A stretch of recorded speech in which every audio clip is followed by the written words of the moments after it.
kepada Allah, cabut nyawaku. Maka ketika itu pun minta izinlah malakal maut kepada Allah. Ya Rabbi, izinli bisujudi syukrannak, izinkan bersujud kepadamu ya Allah. Nabi Idris, ya Rabb, minta disegerakan untuk dicabut nyawanya. Apapun kehendak kekasihku kabulkan wahai malakal maut. Sampai pada waktu pencabutan berabah hujah malakal maut mencabut pian. Izin Nabi Idris dicabut tadi roh tadi. Allah Maha Besar. Ketika roh dicabut dang sanak wae, Nabi Idris itu berkata, ya malakal maut mahlan, perlahan. Begamat, kalau bahasa kita begamat. Sakitkah hujah malakal maut? Malakal maut itu kan cabut, ada merasakan sakit sih den.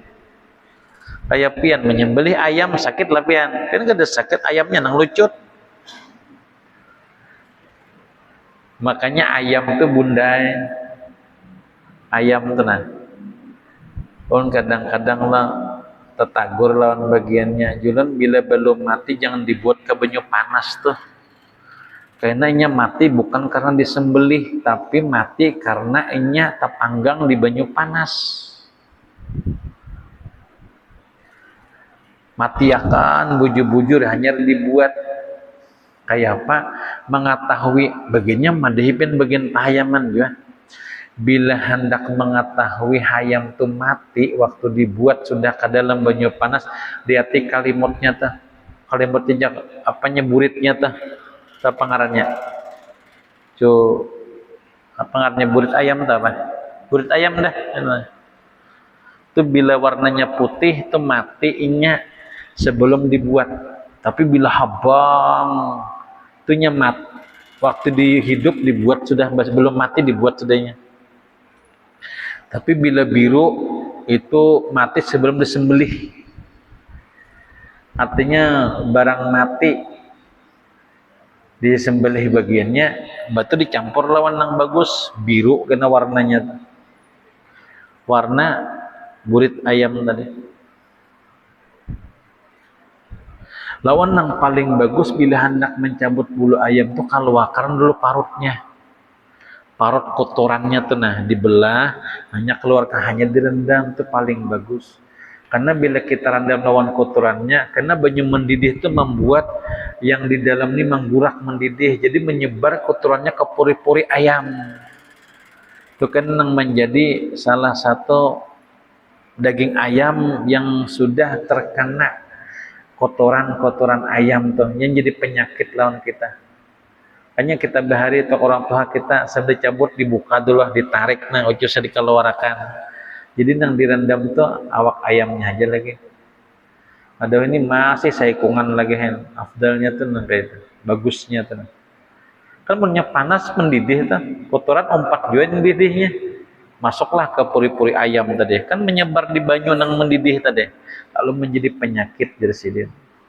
Jadi bila hendak mencabuti bulu ayam bagus dikeluarkan dahulu nang segala parutannya tadi.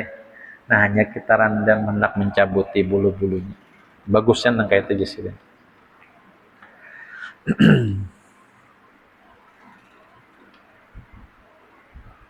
Guru orang menyembelih ayam itu guru belum sembelih dah, tapi kepalanya masih melangok guru itu mati jadi hantu lah. Ada ayam itu ada dua lah, tiga pak, ada jalur makanan, banyu lawan napas. Itu harus putus tiga buting itu. Nang putus tadi jalur makanannya, jalur pahinakannya ada putus lagi, jadinya masih hidup, langok kepalanya kayak itu. Nah dikira jadi hantu lah. Nah jadi makanya kita menyembelih itu harus tiga tuh putus. Nah jangan jualan pala-palanya pagat sidin tadi nyembelih. Palan depan lading maka bakuliling gitu nah aja memutar gitu dikit ya siut sekali, tarik sekali paling ada sudah ayam tuh yakin akan tadi putus nang tiga itu selesai ya sudah. Lalu Nabi Idris alaihissalam tadi ketika dicabut buknya mahlan ya malakal maut, perlahankan wahai malakal maut, betapa sakitnya tadi. Kayak apa sakitnya? Nang kayak kuku dicabut hidup-hidup. Nang kayak kulit dikuyak hidup-hidup tuh sakaratul maut. Dicabut sampai kena tumit nah telapak nih. Tuh kena begana satu mat. Kayak istirahat dahulu supaya jangan terlalu lucut mayat nenek dan memberi kesempatan tumit ke tumit ini berilaan. Ujar tumit kanan ke tumit kiri, wahai tumit kiri, kita lama bersama, selamat berpisah, ilal liqa ila yaumil qiyamah, mudahan kita berjumpa pulang pada hari kiamat. Baik ya tumit kiri, dan kita berjumpa pada hari kiamat pulang, selamat berpisah walai tumit kanan kita. Betis ketujuh saling berilaan. Ujar betis kanan, wahai betis kiri, selamat tinggal, selamat berpisah, mudahan kita berjumpa pulang pada hari kiamat. Ya betis kiri, wahai betis kanan, mudahan kita berjumpa pulang pada hari kiamat. Tuh salingnya berila-rilaan sampai kena ke paha pulang, naik dan dicabut. Makanya orang meninggal dingin, kanyam betisnya nih. Makanya kenapa apabila memandikan mayat, orang yang terdekat dengan mayat supaya ada sentuhan-sentuhan lembutnya, ada hubungan emosi. Jadi ketika orang meninggal itu, maka orang yang terdekat dengan mayat, cakanya abah anak-anaknya memandi, cakanya mamanya anak-anaknya perempuan, nang pak iyanya menggosok-gosok gitu, nah nang membersihkannya. Maka himung kuitan tadi ketika anak-anak yang membersihkan batang tubuh kotorannya, seakan-akan dia berkata makasih nak, ketika mama kada sanggup lagi untuk membersihkan sendiri, kau yang bersihkan kotoran mama. Itu bagian sebagai tanda bakti kita lawan orang tua kita tadi. Maka dicabutlah tadi akan roh Nabiullah Idris alaihissalam. Nah dicabut, dia nang berjalanan tuh ke neraka kisahnya. Berjalanlah tadi malakal maut dengan Nabi Idris sampai tadi ke neraka. Ujar malakal maut, wahai malaikat penjaga neraka, bolehlah nih hendak masuk melihat umat. Ujar malik ikam hendak melihat neraka. Ini Allah sudah memberikan izin, hanya dibukakan lawangnya, siup Nabi Idris. Allah, kada saat masuk lagi, siup. Kayak apa panasnya neraka tuh. Hanya dibuka lawangnya, Allah. Dia jepin bilanya kebakaran tuh sekali-kali berparak 50 meter pada waktu panasnya tuh terasa. 100 tuh masih terasa lagi hangatnya udara kebakaran tuh. Ulun kagum ulun pemadam bagiannya tuh. Ada nang 10 meter jadi pada awak api itu, mereka tadi pertaruhkan nyawanya masuk sampai ke ruang, menyeruak ke dalam tuh. Ada gegampangan bian, tumun kada jiwa penyelamat yang tinggi, kada kau panasnya minta ampun. Mau sudah orang panas tuh panik, dirinya panik serang apalagi menyelamatkan orang tadi. Artinya sampai siup Nabi Idris alaihissalam belum lagi masuk tuh. Nah, ujar malakal maut kayak apa? Mbak sadar, ikam belum masuk siup dah. Kita ke surga aja langsung, berangkat surga bulan. Masuk ke surga dengan keindahannya. Ibah dibukakan pintu surga, siup pulang. Ya Allah, ujar malakal maut siup pulang nenek. Tadi siup kepanasan, nih siup pulang kenyamanan. Nah, Allah, takajud. Orang takajud melihat indahnya itu luar biasa. Takjub biasa kita. Sampai pingsan Nabi Idris alaihissalam. Kan ada kalau seorang mendadak nang pingsan tuh. Pingsan melihat sesuatu yang ajib benar dalam pandangannya tuh. Lalu ketika Nabi Idris melihat indahnya surga, beliau berkata, aku tidak pernah melihat keindahan surga sebegitu indah. Tidak pernah aku tadi terlintas dalam pikiranku keindahan surga. Tidak pernah kulihat dengan mataku, dengar dengan telingaku begitu indahnya surga ini. Maka berjalan, lama berjalan. Maka malakal maut berkata, wahai Nabi Idris, sadang sudah kita pulihkan.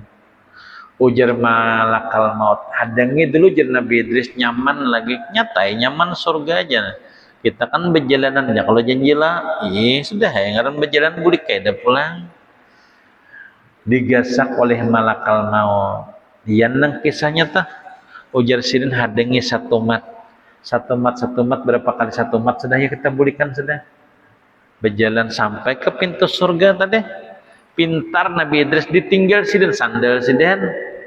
Kisahnya tah ditinggal, maka baizinlah lawan malakal maut. Wahai malakal maut, bolehkah ulun kembali ke surga? Hendak ambil sandal ulun. Bila sandal itu aja jam malakal maut tinggal juga ada apa? Jangan. Itu sandal yang pernah berjalan ke dalam surga. Yang makin aku mengisahkan tentang ahli dunia. Masuklah sin ke dalam. Ibah masuk, kada mau lagi keluar. Dres pun Presiden, cepati kada Presiden. Aku sudah mati. Orang masuk surga itu kan tak apa harus mati, sudah mati aku Presiden. Orang masuk surga terus ke neraka, terus sudah ke neraka juga aku. Kada kawan lagi alasan malakal maut mengambilnya. Allah berfirman, wahai malakal maut, tinggalkan hambaku. Biarlah dia di sana. Nah, jam malakal maut ya kalau kenyamanan, timbul bulik surangan. Nah, bulik surangan Presiden. Jadi karena surga diharamkan memasukinya kecuali Rasulullah, maka Nabi Idris diangkat ke atas langit. Umur diangkat umur 345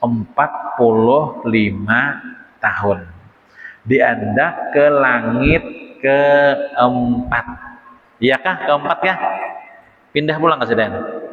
Halo, pindah katalog tiram sini Siden. Nah, jadi Nabi Idris sebagaimana di langit keempat sampai sekarang.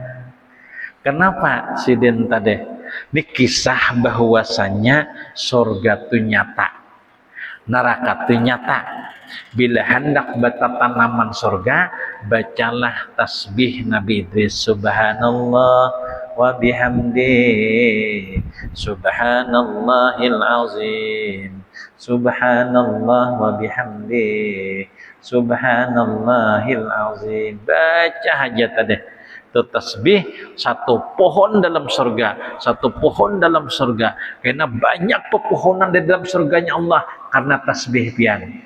Boleh nak berpanjang nang subhanallah walhamdulillah wala ilaha illallah wallahu akbar, subhanallah walhamdulillah wala ilaha illallah wallahu akbar. Barang siapa bangun di keheningan malam, lalunya kulir tahajud, kulir baudo, baca tasbih 4 kali, istighfar sekali, maka dihukumkan sama sembahyang tahajud 2 rakaat. Pian bangunlah, betul bak kami itu berapa jam. Mengubuh aja luput sih den. Betul duduk pulang ranjang hendak guring tenang baca tasbih 4 kali. Tapi laju aja subhanallah alhamdulillah wa la ilaha illallah wallahu akbar, alhamdulillah wa la ilaha illallah wallahu akbar, subhanallah wa la ilaha illallah wallahu akbar, subhanallah alhamdulillah wa la ilaha illallah akbar, Allahumma ghfirli. Nah itu sama sembahyang 2 rakaat. Hendak dilaguakan enggak? Subhanallah alhamdulillah, boleh. Wa la ilaha illallah Allahu akbar sambil menguap. Alhamdulillah la ilaha. Yang penting jangan kita guring kecuali baca itu sebagai tanda terima kasih lawan Tuhan. Kita diberi kehidupan malam itu. Jangan lalu kada baca. Mun kada sembahyang tahajud itu barang dibaca tasbih 4 kali. Ulun ringkas saja guru pas bangun langsung tasbih. Betul mau harus subhanallah tadi lah lengkap sampai keempatnya. Nah, mudahan Allah Ta'ala mengampuni kita, Allah menyayangi kita, Allah merahmati kita. Mudah-mudahan kita dalam bimbingan Allah Subhanahu wa Ta'ala sampai akhir hayat kita, di hembusan terakhir napas kita. Mudah-mudahan kita mengucap kalimat syahadah la ilaha illallah Muhammad Rasulullah. Amin ya rabbal alamin. Al-Fatihah. Alhamdulillah.